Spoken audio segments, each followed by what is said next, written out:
Hello and a very warm welcome to yet another edition of World Panorama. Here we are getting you your weekly dose of major international news with a perspective. I'm Sana Khan. Before we get you detailed reports, here's a look at the top stories this week. Bombs, bullets and baby steps towards democracy in Pakistan. World Panorama takes a closer look at the crucial elections.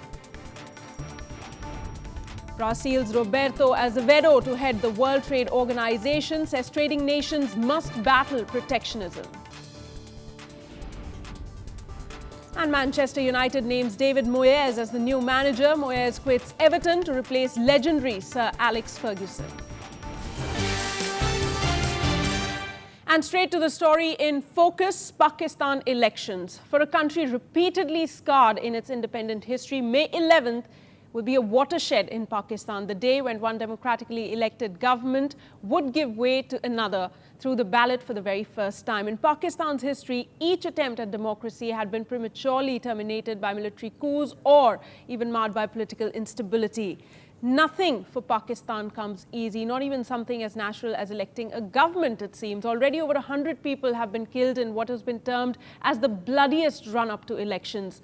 Not just that, these elections are different. Unlike the past when elections were a two-party contest, Imran Khan's Pakistan Tehreek-E-Insaf is likely to play a pivotal role and may spring a surprise. Apart from the youth appeal, the factors that are likely to determine the outcome are things like power supply, education, healthcare, unemployment, governance, measures to alleviate poverty, and of course, most importantly, security issues. This week on the show, we discuss what the future has in store for Pakistan, which party or which candidate will the electorate choose, is stability anywhere in sight, and will there be an end to this bloodshed? Are these elections even credible given what we have seen in the run-up? Professor Pushpesh, Pant, formerly at the JNU, joins me this week to give us a clearer perspective. Welcome to the show, sir. Thank you. Before I get his opinion, let's have a quick look at this report. As always, it is never easy to predict results of an election in Pakistan. With a hot contest on the cards, the PML-N and Pakistan Tehreek-E-Insaf appears to be neck to neck in the race for power in Pakistan. जब आपकी तकदीर बदलेगी ना, फिर उस कौम की भी तकदीर बदलेगी. आप मुस्तकबिल के मेहमान हैं नौजवानों. आपके हाथों में पाकिस्तान का सब सलाली परचम है. इसको झुकने नहीं देना. मैं आपसे रिक्वेस्ट करता हूं कि जो भी तहरीक इंसाफ के हमारे नुमाइंदे हों उनको वोट डालना.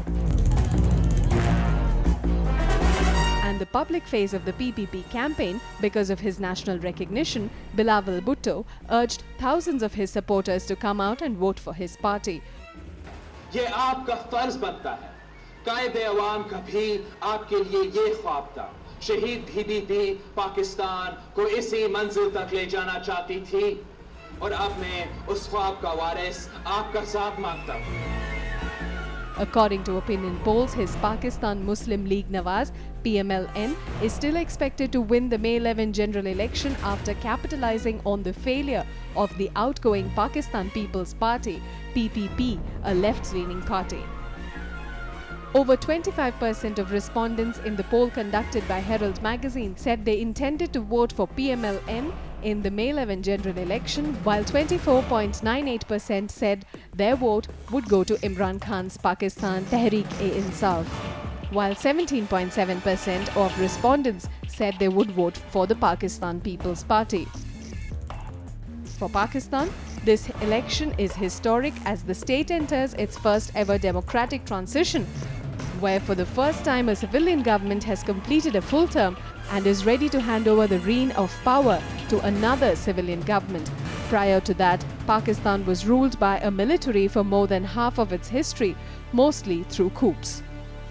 All right, let's start discussing the Pakistan elections. Now, we do know, sir, this time the elections have been one of the most bloodiest. Taliban has been, on the job. About more than 100 people have been killed. We are seeing violence as we speak, even during the polling process, is going on. Will there be an end to this bloodshed is a question, and what sort of impact will this violence have? I'm very sad to say that I don't see any signs of the bloodshed or the violence abating. I think it's very sad that the Pakistan is, as you very aptly put it, taking baby steps towards democracy, and is having to go through this river of blood. But I'm afraid the 100 casualties, and one sort of condoles the deaths of innocents, but the death toll is far heavier if you look back 6 months or a year in Pakistan. Ever since the rise in the tide of dogmatic fundamentalism, extreme violent interpretation of Islam, I think Pakistan has been in a very, very sad situation. So I don't think the elections are going to change anything. Actually, one apprehends that the violence is unleashed or accelerated at this moment to keep people off voting, terrify them, and only the really brave or the foolish step out and cast their vote. So creating fear is what the modus operandi seems to be over here. But we have seen many of the parties are not even, they weren't even able to come out and campaign properly because of the fear of being attacked. Now, when such an election takes place in Pakistan, the question comes, are these elections even credible then? What about the results? Well, I think it's a very well put question, because I think we have been we have lost our balance in the welcoming that one elected government is handing over charge to hopefully another elected government. And in the process, we are giving more weightage to symbolism than to substance. I mean, does this elected government, actually the one which is getting out of office, actually represent the will of the Pakistani people? Or is it the same old faces, the same old pawns on the chessboard, same old, puppets being manipulated by actors, real actors behind the scene? So you know that the army and the ISI will remain in the real power behind the scene. And one step removed is the United States of America, which is manipulating these. And you have the Afpak front. And you have the situation of the Taliban's reasserting their control over Afghanistan, spilling over to Pakistan, triggering a process of disintegration of Pakistan once the Western forces move out. Right. So I think these are the issues. And you very, very correctly encapsulated a lot of other issues. The real power crisis of the electricity, the floods and earthquakes, the aspirations of the downtrodden and the poor, the absence of land reforms, the status of women and the minorities. Now, if all these things are kept in perspective, then whatever is being discussed in the elections is not really much. I mean, I don't think the real issues are there up front. And even if any party wins, or any coalition, any permutation combination, can it make any real difference to what is happening in Pakistan? Right. Also, I wanted to ask you that these, in the last elections in 2008, just 44% of the Pakistani voters showed up. But this time, the ground reports suggest that the voter is, fed up of the violence that's going on. It's fed up of the real problems that we're talking about over here, and is much more aware and wants a change. The voter really wants to vote out the government and put a better government in place, and wants better things for them, an average Pakistani. With the youth coming out this time, they say this election is about the youth. Do you see any real changes happening? I think this is what we talk about our own country repeatedly. But is youth a black box? Is youth a billiard ball? I mean, can you lump all Pakistani youth and paint it with one brush together? I mean, isn't the Pakistani youth divided along ethnic lines, Punjabi, Baluch, Pakhtun, Waziristani, Baluchistani, Sindhi, and other tribals, frontier agencies, northern territories? Isn't the Pakistani youth divided between the city dwellers and the rural people? Isn't it divided along the class lines? The caste, of course, is not there, but some residual caste is also there. So I think, what about the Pakistani minorities, the Shias, the Christians? I mean, if you look at the demographic pluralism of Pakistan and the regional diversity, one can't take it for granted that all youth, cutting across class divide, ethnic divide, sectorial divide, will vote for change. And what change? What change do you foresee even if Imran Khan comes? I mean, does Imran Khan belong to this generation? I mean, he stopped playing cricket 3 decades back. He may be recalled as a great cricketing icon, but he belongs to a privileged ruling elite who could get away with marrying a Jewish woman and stay in Pakistan. So if you have a charismatic personality, you create an illusion that you can bring about change. So the same charisma being touted about Rahul Gandhi hasn't taken us much here. Take another case. Let's not keep baiting poor Rahul Gandhi.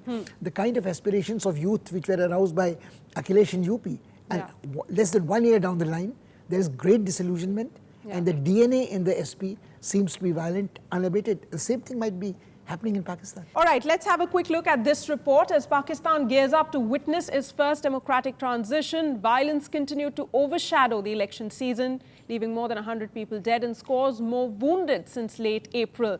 Contesting parties and candidates ended 3 weeks of campaigning for May 11th polls, but the lead up to these elections has turned out to be one of the bloodiest in Pakistan's history. The Pakistani Taliban's terror campaign has created a climate of fear, and this is exactly what the militants wanted to induce, as the mounting death toll from terror attacks in the run-up to the poll on Saturday makes people afraid to step out of their houses to cast their votes.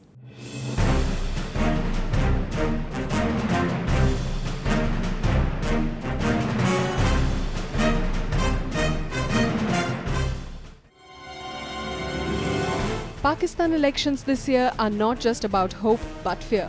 Fear that this perhaps will turn out to be the bloodiest election in the nation's history. As campaigning reached fever pitch, so did tensions. Bombings at rallies, direct attack on key candidates, and abduction of former Prime Minister's son. If we don't get my brother Haider Gilani by this evening, I will not let the election happen in my area. In fact, one of Pakistan's most high-profile anti-Taliban politician is fighting for his political life from his deserted party headquarters under Taliban death threats. Mian Iftar Hussain, the former information minister and spokesperson of the Awami National Party, has not been to a single event since campaigning for the May 11 polls kicked off last month. This is pre-poll rigging. We are being targeted and hounded in order to frighten us, whereas our opponents are openly holding rallies and campaigning. But in spite of this, we are not cut off from the public. For Hussain and other leaders of his party, it has become too dangerous to go out ever since the Tehreek-E-Taliban Pakistan threatened it to target 3 secular political parties, including the ANP, during the election campaign. When the nation decides, they will have only 2 options. They will either have to elect the terrorist or elect those who oppose the terrorists. They will have to decide between the 2. And I'm certain that they will vote for those opposing the terrorists. Tens of thousands of security forces are deployed throughout the country, including in places where the Taliban have vowed to launch a series of suicide attacks. This is the responsibility of the Pakistan Army, that the elections are held free and fair, without any pressure and coercion. And the people go out and vote, and the army provide them security. Army जो है वो security provide करे. Security was tight in Pakistani cities, and residents said that they were determined to go out and vote despite Taliban threats. Because the vote is our responsibility and we are supposed to use our vote honestly. If we don't use it, it will be the loss of our nation and our country, and it will be difficult for us to progress. Pakistan's elected government completed its full 5-term on March 17th, an unprecedented development in a country that has seen 4 military dictators. Pakistan's general election will see 84 million voters, including 36 million women, exercise their franchisee. All right, now, Professor Pant, let me also ask you, we've seen the kind of violence in Pakistan, but there are hopes still. People do want, there are several polls that are being conducted, and they suggest that Nawaz Sharif's party is the one that's emerging as the leader, and Imran Khan is not doing too bad either. But the people are really disillusioned with the PPP this time around. How does the voter choose? On what basis? Because we are talking about... I think there are various reasons. One is the anti-incumbency factor, which we keep talking about in this country. They have been the incumbent government, and all the failures of the government and all the failures of the Pakistani state as a failed state can be, the fingers can be pointed at them, that they are the ones responsible. The second, which is even a more important thing to comprehend, is the PPP today is not the PPP which aroused passions, emotions and raised people's aspirations. Right. It is no longer Zulfikar Ali Bhutto's or Benazir's party. It is Benazir's husband's party. Yeah. And Benazir's husband does not enjoy either the advantages of charisma or a clean image or efficiency. I mean, he has been, Memo Gate 2 things have been taken to his doorstep. Right. So I think Mr. 10% or Memo Gate, he doesn't inspire either confidence or is credible. And I think the circumstances under which Bilawal Bhutto left, then the reports were that he had a disagreement with his father. Maybe yes, maybe no. But when the things get tough, you go into exile, stay in great princely comfort in either England or in Gulf. Yeah. But then you come back to claim what you think is your patrimony. or dower. I don't think it also gels with people. To Pervez Musharraf anyway. I don't think it gels with the Pakistani people at all. Right. Also, many analysts have come out and used very strong words for Pakistan, saying that, Pakistan is in the state of institutional failure, and these elections really won't bring about the change that one is hoping for Pakistan. Now, how important it is for India, these elections in Pakistan, and so that they go peacefully and the results, whatever the results might be. Well, I think, this reminds me of an old Hindi film song. I think it's like Begani Shadi Mein Abdullah Diwana. Pakistani elections are primarily a concern of the Pakistani people. If they want a democratic government, genuinely democratic one, it is their business to elect one. And they are the ones who are going to pay a price for it. Yeah. I mean, it's not for us to sit in judgment and say that Pakistani democracy is a failed democracy, is a failed state, is a failed institutions. We have enough problems on hand with our institutions and our democracy here. So let's not look sanctimoniously and on a high moral pedestal and look down on Pakistan. Right. I think Pakistan is having the same kinds of problems which in subcontinent no country, either Bangladesh, Nepal, Sri Lanka, and even India is free of. We of course take pride that our democracy is more mature. Yeah. We have had greater experience of democracy. And go back to your sentence in the report that Pakistan is taking baby steps. So unfortunately, an infant toddler who's been on crutches and never been allowed to have the confidence to take a step without holding hand of a guardian parent. I think the Americans are primarily responsible for providing crutches which have rendered Pakistan as a crippled state. Right. Nevertheless, it is important for the elections to take place peacefully. Absolutely. Because stable neighborhood is going to be ideal for India. A stable neighborhood, a prosperous neighborhood, and a peaceful neighborhood is in our interest. Absolutely. Pakistan needs to have a stable democratic government, and we'll know soon how the elections have turned out. Thank you so much, Professor Pant, for joining me on the show and sharing your views with us. Time for a very quick break. After that, we get you a lowdown of the other world news. Also, a look at who will take Sir Alex Ferguson's place as Manchester United's manager. Stay tuned. You're watching World Panorama. Brazil's Roberto Azevedo was named head of the World Trade Organization at a time it struggles to find ways to revive stalled talks on freeing global commerce and to help develop poorer nations. He will replace Pascal Lamy at the helm of the Geneva-based body in September.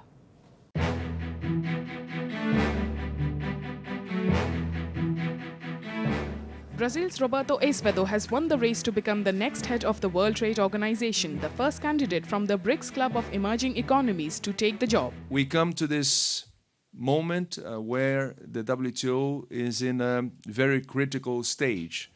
We often say that, but this is really true. We are at a critical stage. The negotiating pillar of the WTO is completely stuck. There is a clear paralysis in the system because the negotiations are not only avoiding the disciplines from being updated and closing the gap between the rules of the organization and the real world of where businesses operate. Roberto Azevedo, a career trade diplomat, faces a huge challenge to reinvigorate the World Trade Organization, which has failed to wrap up the Doha trade liberalization talks after years of stalemate and risks becoming irrelevant without a breakthrough. Now, the problem we have today is that the multilateral trading system is not operating in parallel. That's the problem we have, and that's what we need to solve. Now, either the foundation on which these regional agreements, all these bilateral agreements are built upon, either this foundation moves, either this foundation is updated, or the world will move on and the WTO will be left behind. And I think that's what we need to avoid at this point in time. Various delegates at the General Council meeting of the World Trade Organization expressed support for the organization's newly selected Director General. Reference provided to us by you during this third round of consultation is that the candidate from Brazil, Mr. Roberto Azevedo, is the candidate most likely of the two to attract consensus. Ambassador Azevedo is somebody who we all in Geneva know very well. And I personally have worked with Roberto for 3 years on an almost daily basis since I've been here. And I think all of us here have an enormous amount of respect for him. And we anticipate that he will be a very good Director General, and we look forward to working with him. Esvedo beat Mexico's Herminio Blanco, widely seen as the favorite choice of the US, in the final round of the contest to succeed Francis Pascal Lamy, who steps down on August 31st. Esvedo will become the first Latin American of a BRICS nation to head the Geneva-based trade body since its creation in 1995, a sign of the rising clout of emerging economies. A Bangladesh tribunal sentenced to death a senior Islamic Party politician on Thursday for atrocities during the 1971 independence war. The verdict against Muhammad Kamruzzama was the fourth verdict in Bangladesh's War Crimes Tribunal since January, and many fear it could spark another wave of deadly street violence between his supporters and the security forces.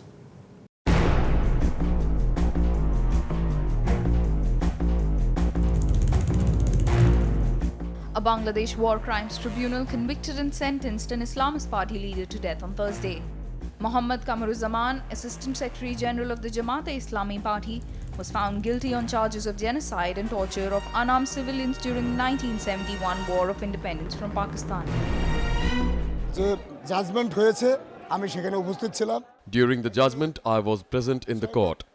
There were 7 charges against him, and from those, charge number 3 and 4 were proven, and the court has given him death penalty. He was given the highest punishment, and that is the death penalty.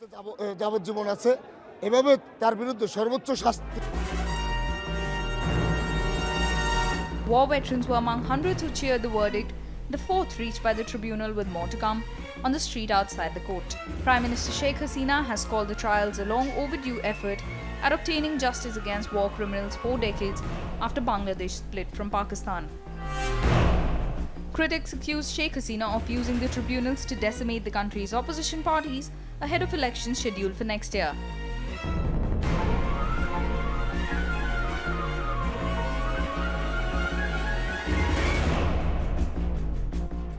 More than 100 people have been killed in the clashes this year, most of them Islamist Party activists and members of the security forces. Time now to take a look at some of the other international news in a quick wrap. Here's Globe Watch.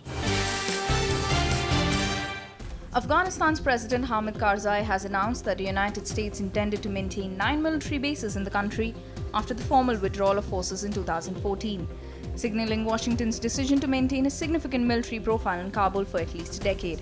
Karzai said during a speech at Kabul University on Thursday that the Americans wanted to establish their bases in major Afghan cities, including Kabul, Bagram, Mazar-e-Sharif, Jalalabad, Gardez, Kandahar, Helmand, Shindad, and Herat.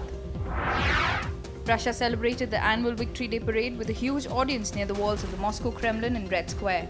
Russian President Vladimir Putin addressed the parade by revisiting the lessons learned from World War II, called the Great Patriotic War in Russia. The Victory Day parade is held every year on May 9th in Red Square, which marks Germany's surrender to the Soviet Union in 1945 and a day for Russia to display its military forces. Shutting the account of North Korea's main foreign exchange bank, the Chinese government has said that it has always honored UN resolutions in North Korea. Bank of China, which closed the North's foreign trade bank, said that it was hit with US sanctions in March after Washington accused it of financing Pyongyang's nuclear weapons program. US Secretary of State John Kerry said that the United States and Russia will work together to arrange an international meeting on the Syrian conflict by the end of the month. Kerry also said Syrian President Bashar al-Assad would have no role in a political settlement to Syria's conflict. Kerry's comments came after reports that the US was softening its insistence on Assad's departure as a precondition for any deal, as demanded by rebels. Juan Ramos Fernandez, described by police in Canada as a perfect gangster, died the perfect Hollywood gangster death. Ambushed by mob rivals, dying in a hail of bullets, and his body burned in a field in the picturesque countryside outside Palermo, the historic capital city of Sicily. Fernandez was slain along with another mob-linked man from Canada. And now a look at all the sports news that you might have missed this week. A quick look at that in Sports Action. Manchester United manager Alex Ferguson is all set to retire after more than 26 years in charge, bringing to a close the most glittering managerial career in British soccer. The Premier League champions confirmed on May 8 that Ferguson would step aside at the end of the season. The Scot took charge in 1986, and his arrival heralded an unprecedented period of success for the club, including 13 English League titles, 5 FA Cups and 4 League Cups. Everton boss David Moyes is set to be appointed as the new manager of Manchester United following Sir Alex Ferguson's shock retirement. A number of high-profile football names believe Moyes is the right man to replace Ferguson, who won 38 trophies during his time at the United helm. Former world number 1 Vijay Singh sued the PGA Tour a week after golf's premier tour dropped a doping case against the three-time major winner. Singh was initially found by the PGA Tour to have breached the sport's doping rules after using a spray which contains a banned substance to treat an injury, but was later cleared of any wrongdoing after winning an appeal. He filed a lawsuit in the Supreme Court of the state of New York on Wednesday and issued a statement saying the PGA Tour had damaged his reputation.